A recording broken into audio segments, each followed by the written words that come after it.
Hello good morning friends. Rao education centre में आज फिर आप लोगों का बहुत बहुत स्वागत है। आज हम पढ़ाने जा रहे हैं आप लोगों को वर्ब के बारे में। वर्ब मीन होता है क्रिया, ओके। और फिर वर्ब की एक डिफिनीशन होती है जो आप सबसे पहले चीज़ें सीखिए कि वर्ब की डिफिनीशन क्या होती है, वर्ब होता है क्या है, ओके। तो हम देखते हैं verb derives an action or a condition of a noun or a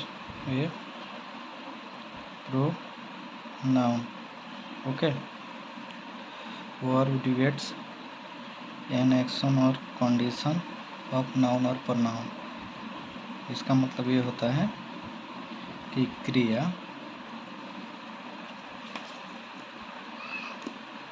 किसी संज्ञा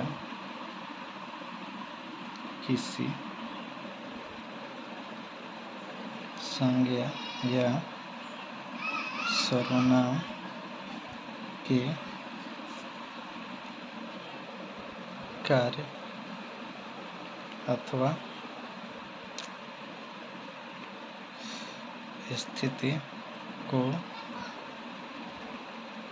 प्रकट करती है, okay.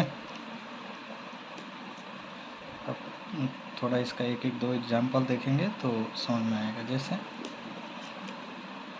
Sun shines, the sun shines, यानी कि सूरज चमकता है, ओके। सूरज चमकता है। He watched a book, उसने एक किताब खरीदी, ठीक है। उसने एक किताब खरीदी।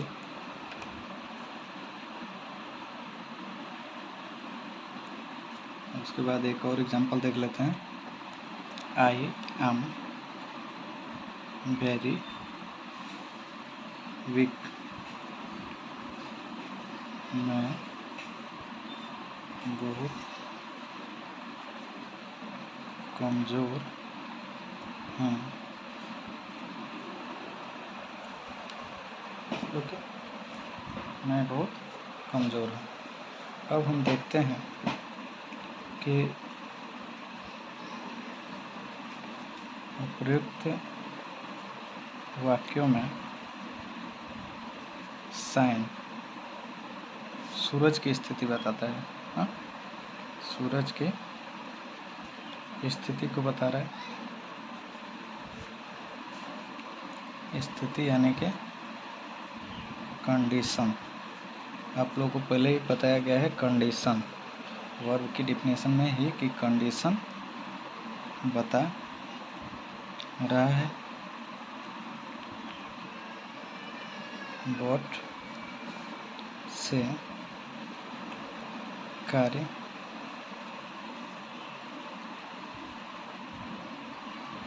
एक्शन का बोध होता है, ओके। और एम से स्थिति स्टेट का बोध होता है, ओके।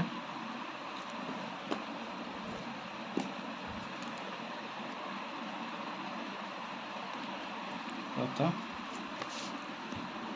क्या हो गया कि तीनों वर्ब अभी क्या होगा कि अतः यह तीनों क्या है? वर्ब है। वर्ब क्रिया कोई सेंटेंस नहीं बन सकता है, ठीक है। मतलब वर्ब के बगैर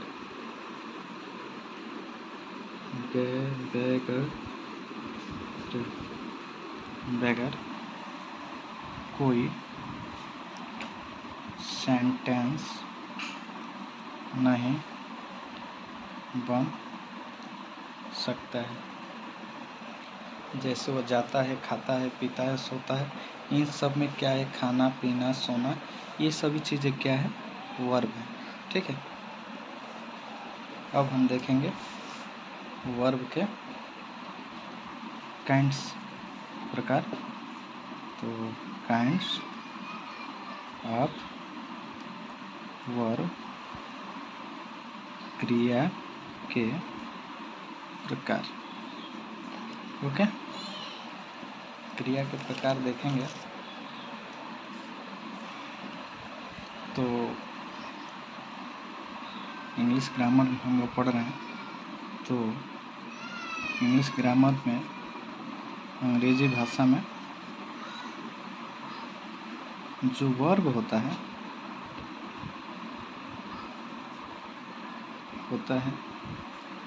वह 3 प्रकार का होता है। 3 प्रकार का होता है। ओके,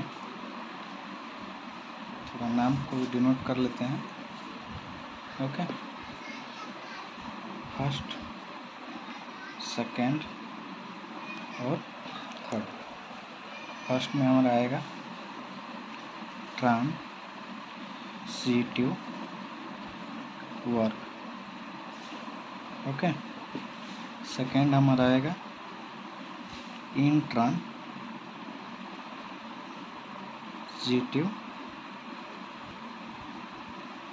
वर्ब, और फोर्थ हमारा आएगा एक्सक्यूलरी वर्ब। ओके, तो इसके आगे हम थोड़ा इसको डिटेल में लेते हैं, थोड़ा डिटेल में आते हैं और एक एक वर्ब के प्रकार के बारे में जान लेते हैं, ठीक है। तो इसमें हमारा पहला होएगा ट्रांजिटिव वर्ब। ट्रांजिटिव वर्ब मालूम है किसको बोलते हैं? ट्रांजिटिव वर्ब वह वर्ब होता है जिसमें कोई भी काम है वह कार्य सब्जेक्ट पर न समाप्त होकर किसी और के साथ समाप्त होता है, ठीक है। तो वो हमारा क्या होगा? ट्रांजिटिव वर्ब होगा, ठीक है। जानते हैं ट्रांजिटिव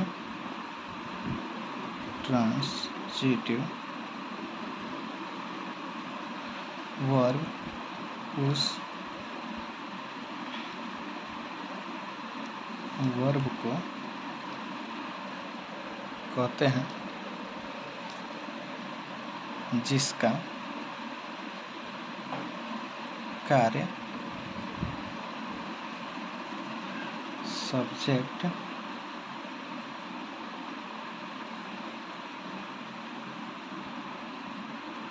के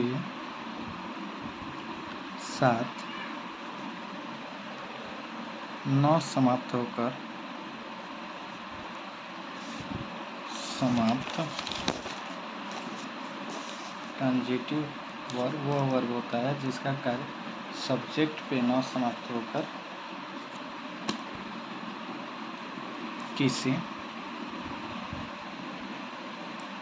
और के साथ समाप्त होता है।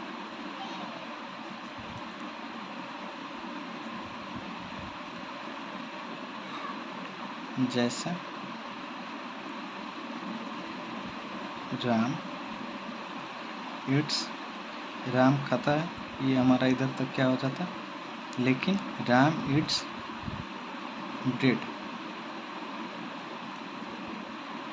राम क्या खाता है? ब्रेड खाता है। तो इसमें हम कह सकते हैं कि यदि हम केवल राम ईट्स कहें तो यह सेंटेंस अधूरा हो जाएगा।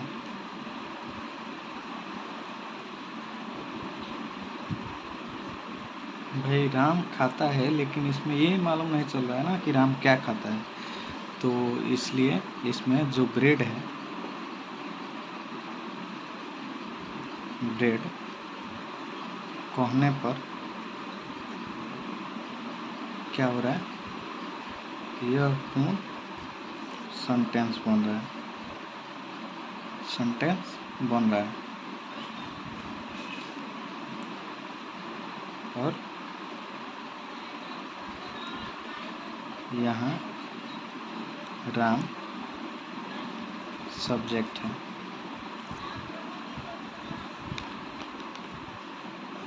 राम सब्जेक्ट है, और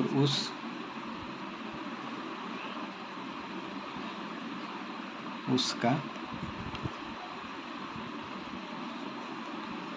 वर्ब इट्स है, और वर्ब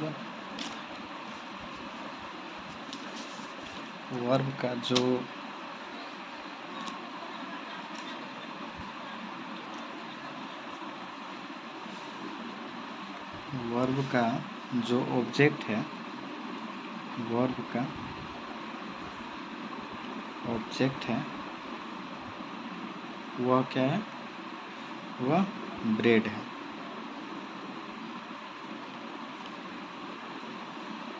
इसलिए सब्जेक्ट में, सेंटेंस में सब्जेक्ट और वर्ब के साथ ऑब्जेक्ट भी रहता है।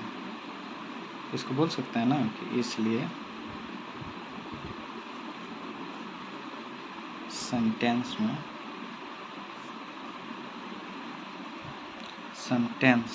में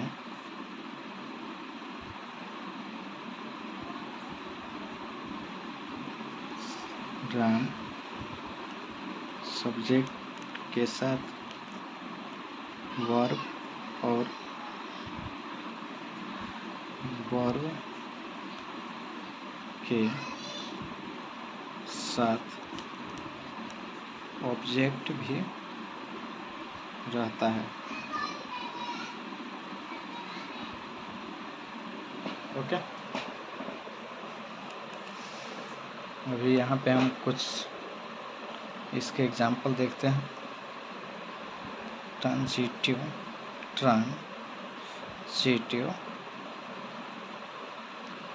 वर्ब के उदाहरण, ठीक है। ही ड्रिंक्स वाटर, ठीक है। They play cricket, I by books, और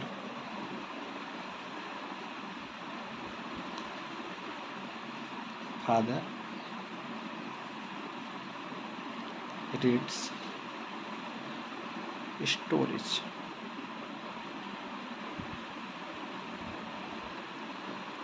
ही टीच अस। ओके, यहाँ पर जो हमारा ड्रिंक है, प्ले है, बाई है, रीड्स है और टीच है, ये हमारा सब क्या है, ट्रांजिटिव वर्ब है। ओके, और इन सब का ऑब्जेक्ट क्या है, ड्रिंक का ऑब्जेक्ट वाटर है, प्ले का ऑब्जेक्ट क्रिकेट है, बाई का बुक है, रीड्स का स्टोरीज है और टीच का अस है। ओके, तो इस तरह से यहाँ पे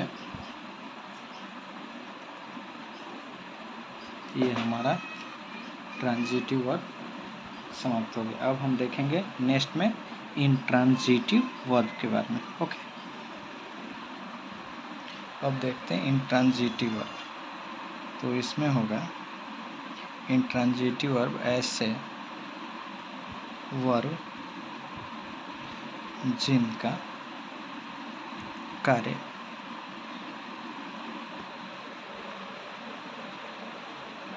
सब्जेक्ट के साथ ही समाप्त हो जाता है। सब्जेक्ट के साथ ही समाप्त हो जाता है। इंट्रांजिटिव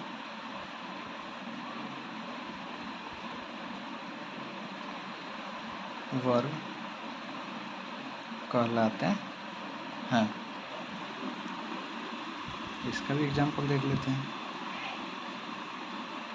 अभी उसमें क्या था कि वर्ब के साथ में ऑब्जेक्ट भी था, लेकिन इसमें बिल्कुल ऐसा नहीं है। इसमें क्या है कि इसका सब्जेक्ट के साथ वर्ब पे ही सेंटेंस खत्म हो जाएगा। जैसे ही लव्स, वो हंसता है। वी स्विम, हम लोग तैरते हैं। और द चाइल्ड क्राई, बच्चा रोता है या चिल्लाता है। ओके, इसका ये सब्जेक्ट है और ये इसका वर्ब, ये सब्जेक्ट और इसमें वर्ब, ये इसमें पूरा यहाँ सब्जेक्ट है और इसका वर्ब क्राई है। तो इसमें हम देखते हैं कि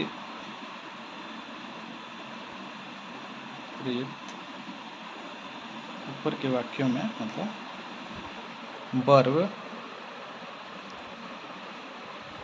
लव, स्विम और क्राई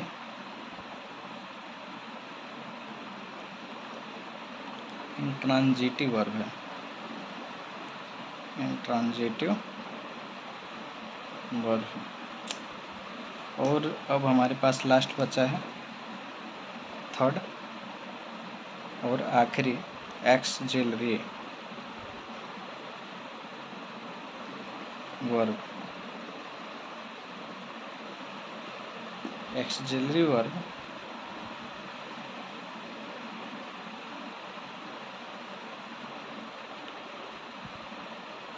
किसी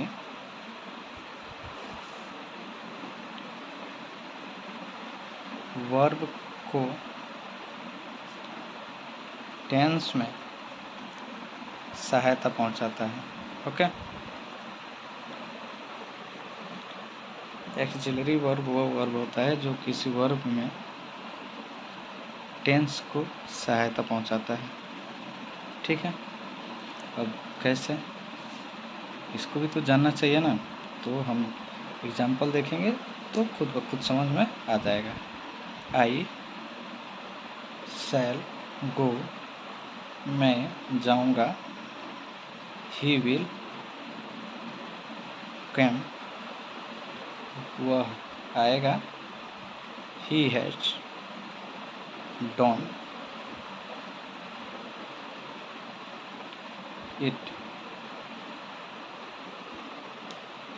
इसमें क्या हो रहा है कि यहाँ पे जो शैल है, हैज है और जो विल है, ये सारे क्या हैं, क्रमशः एक्सजिलरी वर्ब हैं जो क्रमशः गो, कम और डॉन की सहायता करते हैं। मतलब कि उनके कार्य की स्थिति बताते हैं। जैसे वह आएगा, मैं आऊँगा, मैं जाऊँगा, वह आएगा और कार्य जो है वह काम को समाप्त कर चुका है। ही डन इट, वह काम को समाप्त कर चुका है।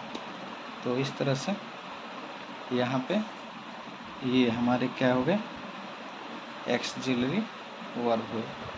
ठीक है, एक्सजिलरी वर्ब के थोड़ा सा हम लोग क्या देख लेते हैं और उदाहरण देख लेते हैं। जैसे एक्सिलरी वर्ब के और उदाहरण की बात करते हैं तो इसमें हमारा क्या आएगा, is, am, are, was, were, will, shall, has, have, had, do, does, did, can, could,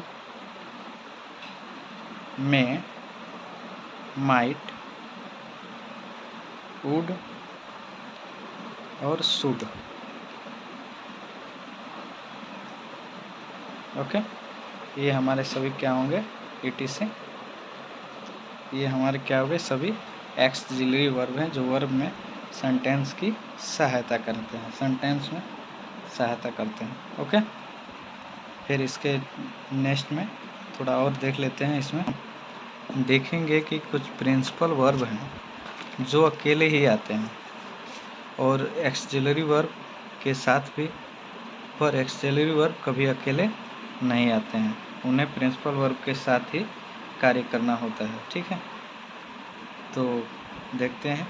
he will, he can कहना गलत है क्योंकि इनके साथ कोई वर्ड स्पष्ट नहीं हो रहा है। ठीक है, तो इसलिए ही गोस, ही रन्स, दे स्लीप पूर्ण कंप्लीट सेंटेंस है। ओके, अब इसमें हम देखते हैं कि विशेष मतलब नोट्स है कि जब वाक्य में इज, एम, आर, वाच एकमात्र वर्ब हो तो वह वर्ब कहलाती है।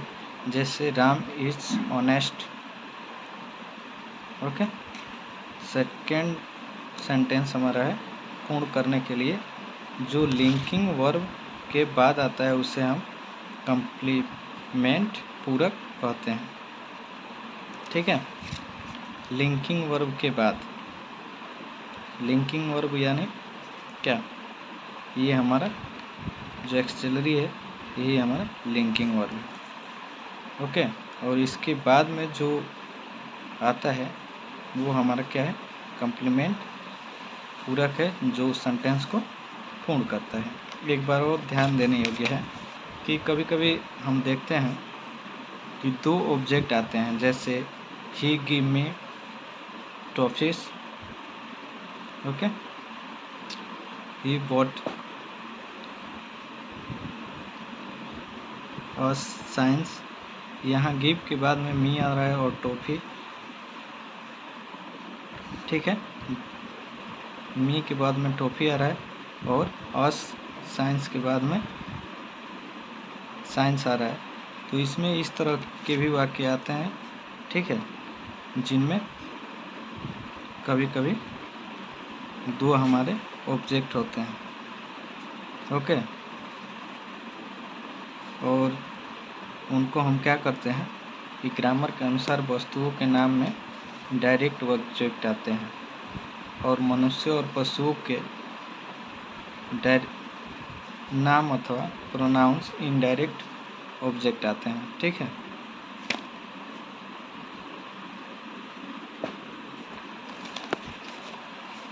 अब यहाँ पे हम देखते हैं कि उपयुक्त वाक्यों में टॉफी और साइंस डायरेक्ट ऑब्जेक्ट हैं, लेकिन जो इसके बाद हमारा मी और अस आ रहा है ये हमारा क्या है, इनडायरेक्ट ऑब्जेक्ट है। जैसे हम बताए ना आपको कि उसमें दो तरह के वर्ब आते हैं। ठीक है, तो उस तरह में जब दो वर्ब आ रहा है तो एक हमारा क्या होगा, डायरेक्ट हो। जैसे ही गिव मी टॉफी, यहाँ पे देखें ही गिव मी टॉफी, ये हमारा नहीं भी रहेगा, ही गिव टॉफी, वो टॉफी देता है, तो ये हमारा एक पूर्ण सेंटेंस। लेकिन किसको देता है, इस सेंटेंस को पूरा करने के लिए इसमें मी है, तो मी हमारा क्या हो गया, इनडायरेक्ट ऑब्जेक्ट हो गया और टॉफी हमारा डायरेक्ट ऑब्जेक्ट हो गया। सेकेंड में ऐसे ही है, ही बॉट अस साइंस, इसमें बट के बाद में जो हमारा अस है ये इनडायरेक्ट है और साइंस हमारा डायरेक्ट ऑब्जेक्ट है। ठीक है, इसके बाद हम देखते हैं वर्ब के फॉर्म किसी एक्शन यानी कि कार्य, इवेंट, घटना, टाइम को व्यक्त करने के लिए वर्ब को मुख्य रूप से 3 भागों में विभक्त किया गया है, बांटा गया है। तो इसमें हम देखते हैं कौन कौन सा है। फर्स्ट फॉर्म, सेकंड फॉर्म और थर्ड फॉर्म। फर्स्ट फॉर्म को हम लोग बोलते हैं प्रेजेंट फॉर्म, सेकंड फॉर्म को बोलते हैं पास्ट फॉर्म और थर्ड फॉर्म को बोलते हैं पास्ट पार्टिकल फॉर्म। ठीक है, अभी इसके बाद में हम एक नोट्स बनाएंगे जिसमें जितने भी वर्ब के फर्स्ट, सेकंड और थर्ड फॉर्म है वो सारी चीज़ें हम नोट करके आप लोग के लिए वीडियो नेक्स्ट अपलोड कर देंगे। आप लोग वहाँ से जाके देख सकते हैं, चाहे डिस्क्रिप्शन में मैं लिंक भी दे दूँगा, आप वहाँ से भी जाके वर्ब के फर्स्ट, सेकंड और थर्ड फॉर्म को देख सकते हैं। ठीक है, तो दोस्तों आज के लिए बस इतना ही। आज हम लोग वर्ब के बारे में जाने हैं, वर्ब की डिफिनेशन जाने हैं, वर्ब कितने प्रकार का होता है ये जाने हैं, और कौन सा वर्ब क्या होता है। फिर उसके बाद वर्ब में कब डबल ऑब्जेक्ट आता है, और डबल ऑब्जेक्ट आता है तो फर्स्ट ऑब्जेक्ट और सेकंड ऑब्जेक्ट को क्या हम लोग बोलते हैं। नेसेसरी ऑब्जेक्ट ही हमारा डायरेक्ट ऑब्जेक्ट है, और अननेसेसरी उसके बाद जो है वो हमारा सेकंड ऑब्जेक्ट है। सेकंड ऑब्जेक्ट यानी इनडायरेक्ट ऑब्जेक्ट है। ठीक है, उसके बाद हम लोग इसको जाने हैं कि वर्ब के फॉर्म के बारे में, फर्स्ट, सेकंड और थर्ड, जो कि फर्स्ट फॉर्म प्रेजेंट के रूप में रहता है, सेकंड फॉर्म पास्ट के रूप में और थर्ड पास्ट पार्टिसिपल के रूप में होता है। ओके, थैंक यू दोस्तों। वीडियो अच्छा लगे तो वीडियो में लाइक, कमेंट और शेयर कीजिए।